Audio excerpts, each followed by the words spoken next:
और खत्री जी को तो विश्वास ही नहीं हो रहा कि मैं बबीता बहन के साथ हूँ। मुझे कहते कि तू अपने पति के खिलाफ जाएगी। हैं? फिर क्या? और मैंने भी कह दिया कि आप सीधे रास्ते पे आ जाओ, मैं आपके भी साथ हूँ। लेकिन ये नहीं कि आप कुछ भी करते रहो और मैं आंख बंद करके आप पे विश्वास करती रहूं। तूने ना बिल्कुल ठीक किया कमो। आखिर हमारा भी तो कोई अपना ओपिनियन है, आखिर हमारी भी तो पहचान है।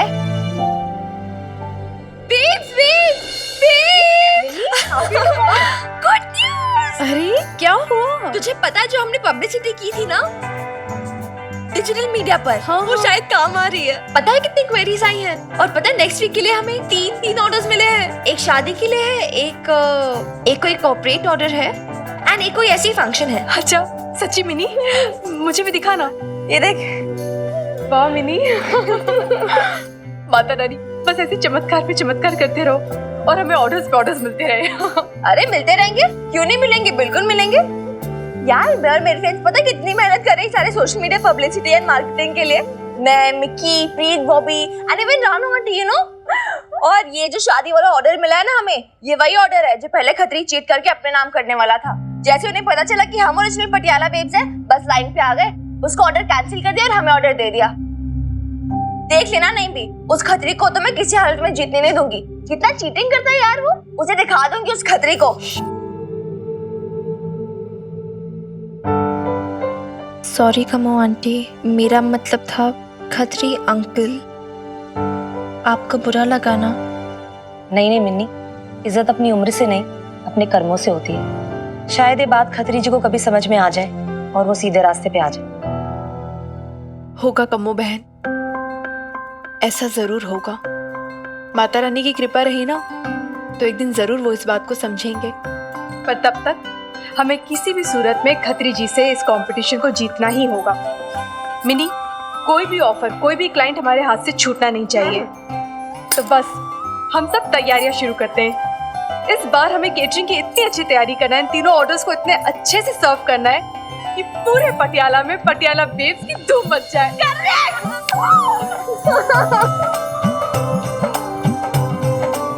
जोर से बोलो, जय माता दी, जय माता दी। अरे सर, लेकिन वो आप ऐसे कैसे लास्ट टाइम पे ऑर्डर कैंसिल कर सकते हैं? वो हमने पूरी तैयारियां कर ली, वो सारा सामान खरीद लिया। ठीक है जी, अब जब आपने मनी बना लिया तो पर मैं ना आपसे एक बात कहूं सर, जो क्वालिटी आपको ना हमारे पास मिलेगी ना, वो आपको मार्केट में और कहीं। क्या हुआ? कमीनों ने ऑर्डर कैंसिल कर दिया। कहते हैं वो हमको ना भाई ओरिजिनल पटियाला बेब से चाहिए। कल से कह रहा हूँ कि वो लड़की और उसके दोस्त पता नहीं सोशल मीडिया पे क्या पब्लिसिटी कर रहे हैं और झूठ लिख लिख कर हमारी बदनामी कर रहे हैं। वो खत्री से एक दो मैसेज तो मेरे पास भी आ गए। और बताओ जी, अब इतना सब कुछ होगा तो ऑर्डर कैंसिल नहीं होगा तो और क्या होगा हैं? और जी इसके लिए कितना सारा सामान खरीद कर रखा हुआ है हम लोगों ने। वो बताओ जी खत्री सेठ, इस सामान का मैं क्या करूं? बोलो जी। वो मेरे सर पे मार दे यार। वो ठंड रख खत्री से, ठंड रखो। वो बेचारे बल्ली पे गुस्सा निकाल के क्या होगा? वो हाथ हो गई यार, हैं? वो पहले ये माँ बेटी ना हमारी बीवी को भड़का के अपने साथ ले गई और अब ना हमारे क्लाइंट्स को अपनी ओर खींच के ना हमारे ऑर्डर कैंसिल कर रही है। ये माँ बेटी ना भाई वो अपनी औकात भूल गई हैं। इनको इनकी औकात ना याद दिलानी पड़ेगी। औकात तो उन लोगों ने हमें याद दिला दी है खत्री सेठ। वो हमारी कमजोर नस दबा रही है और हम बिलबिला रहे हैं। अदरवाइज मत लेना बल्ली भाई, पर कमजोर नस तो उनकी भी है, बस उस नस को ना टटोलने की जरूरत है। कौन? किसकी बात कर रहे हो? मैंने आपको पहले ही कहा था मिस्टर खुराना कि प्रेगनेंसी के पहले 3 महीने बहुत केयर करने की जरूरत होती है। Be very careful. उन्हें खुश रखिए, स्ट्रेस नहीं होना चाहिए। मैं एकदम ध्यान रखूंगा, आप टेंशन मत लीजिए, मैं ध्यान रखूंगा। ओके।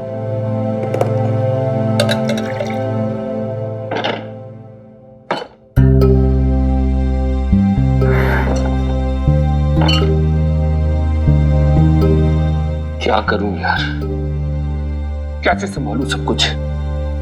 नीता की ये हालत है, अकाउंट सारे फ्रीज हो गए, घर का कुछ पता नहीं। कहाँ ले जाऊं सबको?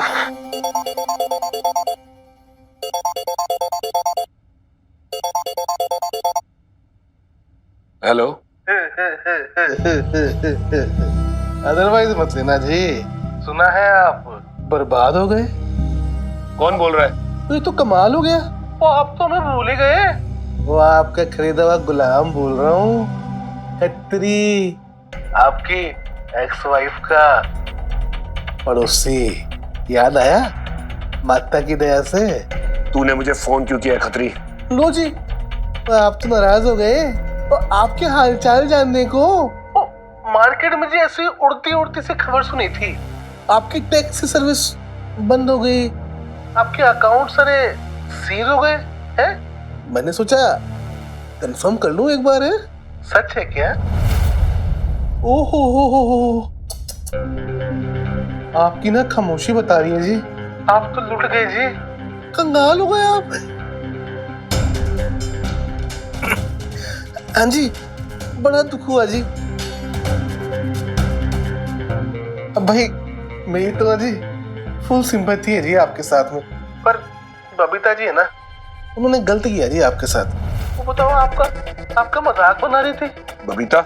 हाँ जी, आपकी वाइफ, मेरा मतलब आपकी एक्स वाइफ और मेरी पड़ोसन। क्या कह रही थी वो? अरे कहेंगे क्या जी, वही आपका ना मजाक बना रही थी, और बनाएंगी भी। वो उनका तो बिजनेस फल फूल रहा है और आपके हाथ से सब छिन गया। भाई उनका तो पॉइंट प्रूव हो गया ना। अदरवाइज मत देना अशोक बाबू, पर ना ये दुनिया का दस्तूर है जी। लोग ना औरों को घर जला के हाथ सेकते हैं। क्या? ये आप क्या कह रहे हैं सुखी भाई साहब? यही बताने तो आया हूँ भाभी, सब बर्बाद हो गया, पूरा का पूरा बिजनेस चौपट हो गया। तो ये हालत है कि जो जमा पूंजी है उसी से घर का खर्चा चल जाए, खाना पीना, पता नहीं घर की किश्तें चुका पाएंगे कि नहीं। अशोक भाई साहब बहुत टेंशन में है, किसी से कुछ बात नहीं कर रहे और घर वालों की निगाहें उन पर हैं। हाँ तो हम क्या करें सुखी फूफा जी, उनका बिजनेस था, उन्होंने गलत आदमी के साथ पार्टनरशिप की, धोखा खाया, कर दिया सब कुछ चौपट। अभी हम भी तो अपना बिजनेस चला ही रहे ना। पार्टनरशिप थी हमारी गलत आदमी के साथ, लेकिन धोखा नहीं खाया हमने। जानते हैं क्यों? क्योंकि पापा जी ने हमें धोखे दे दे के इतना मजबूत कर दिया है कि अब हम और किसी जाल में नहीं फंसते हैं। अदरवाइज मत है ना अशोक साहब, पर मैं ये मानता हूँ कि जनानियों का कांटा ना पानी नहीं मांगता है। ओए, सांप का कांटा पानी नहीं मांगता, क्या बोल रहा है तू खत्री? अशोक साहब, लगता है जी आप अभी भी ना जनानियों को ठीक से समझ नहीं पाए। साहब, सांप को तो लोग यूं ही बदनाम करते हैं, असली जहर तो ना इन जनानियों के अंदर पलता है। वो देखा नहीं आपने? वो महाभारत, वो भाई को भाई से लड़वा दिया किसने? द्रौपदी ने। भाई साहब, वो पूरा खानदान तबाह कर दिया। मुझे समझ में नहीं आ रहा तू कहना क्या चाह रहा है खत्री? तूने मुझे ताने मारने के लिए फोन किया क्या? ओ आप तो एडवाइस दे रहे हो जी। मैंने आपको इसलिए कॉल किया है कि इस बार ना हम किसी जनानी को, दो भाइयों को आपस में लड़ाने नहीं देंगे। अशोक भाई, अगर हम दोनों मिल जाए ना तो हम इस फसाद को ना जड़ से खत्म कर देंगे। क्या कहते हो? कहना क्या चाह रहा है? ऑफर दे रहा हूँ जी, ऑफर। देखो, मैंने भी ना एक किचन खोला है, ढाबा। मैं चाहता हूँ जी कि आप मेरे लिए ना उसकी मार्केटिंग हैंडल करो, मेरे क्लाइंट्स आप संभालो। और अगर मैं मना कर दूं तो?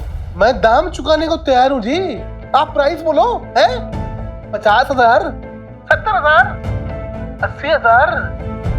आप तो प्राइस बोलो जी, मैं आपको ना जितने आप कहोगे ना उतनी सैलरी पे बांध दूंगा।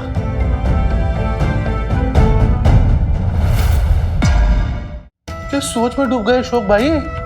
ऐसा मौका बार बार नहीं आता, वो पैसे के पैसे आ जाएंगे और बबीता जी से बदला भी पूरा हो जाएगा। सोच लो। बबीता? लेकिन मैं ही क्यों? अपनों से धोखा खाया हुआ हूँ अशोक साहब। वो मेरी बीवी को बरगला दिया बबीता जी ने, वो पूरे मोहल्ले के कान भर दिए मेरे खिलाफ। ऐसे में ना अदरवाइज मत लेना।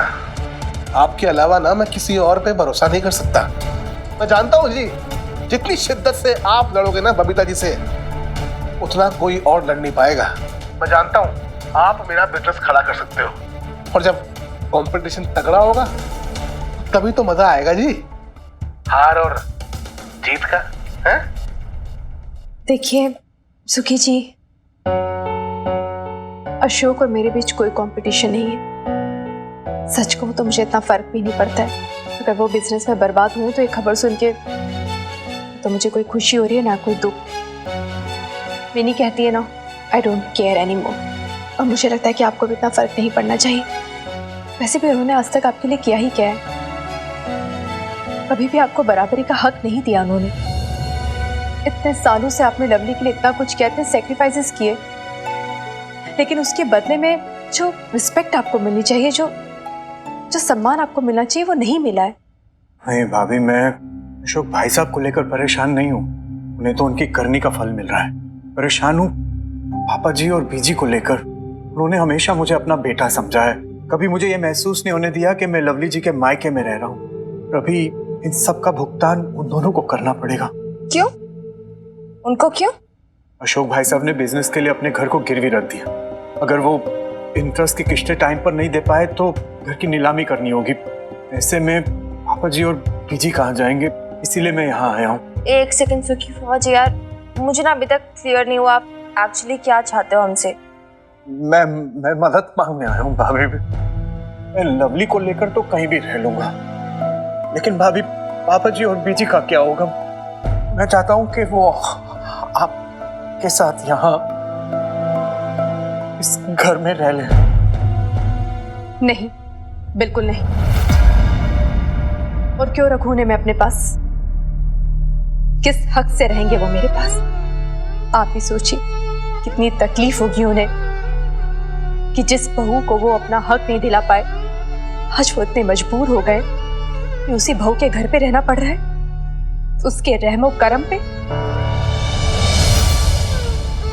शर्मसार हो जाएंगे वो।